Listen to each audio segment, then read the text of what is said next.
Hello everyone. Students, I'm your spoken English language course trainer Lal Khan. Welcome here again in English language course.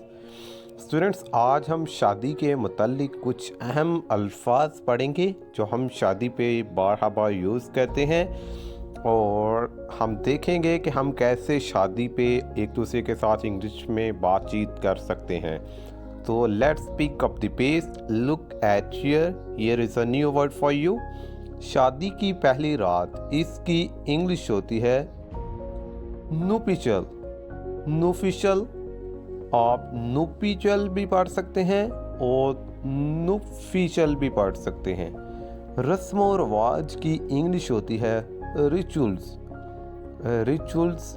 Mehndi की English होती है हिन्ना। हिना। और बारात की इंग्लिश होती है अराइवल। अराइवल। बारात की क्या इंग्लिश होगी? अराइवल।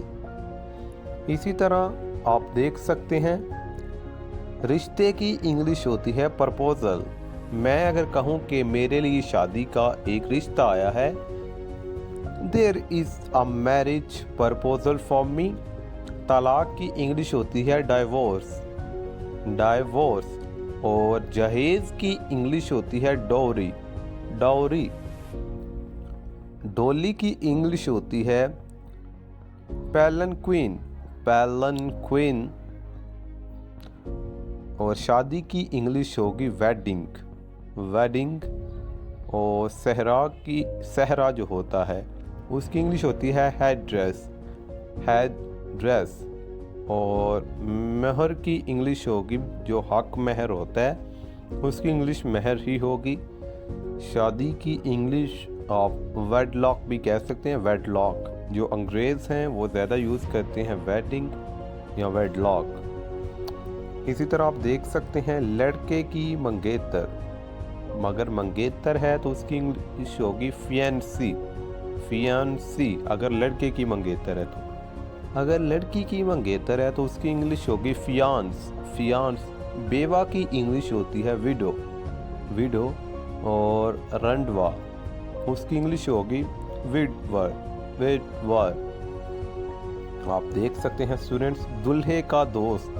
जो दुल्हे का दोस्त होता है उसकी इंग्लिश होती है बेस्ट मैन।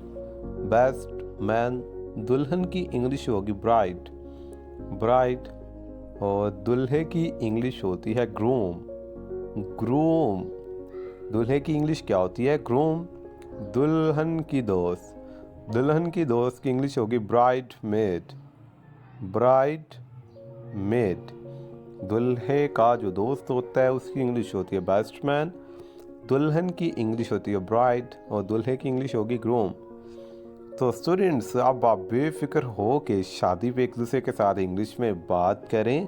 तो आज का लेक्चर कैसा लगे अपना फीडबैक देना मत भूलिएगा। अपना और अपने प्यारों का ख्याल रखिएगा। अल्लाह हाफिज़।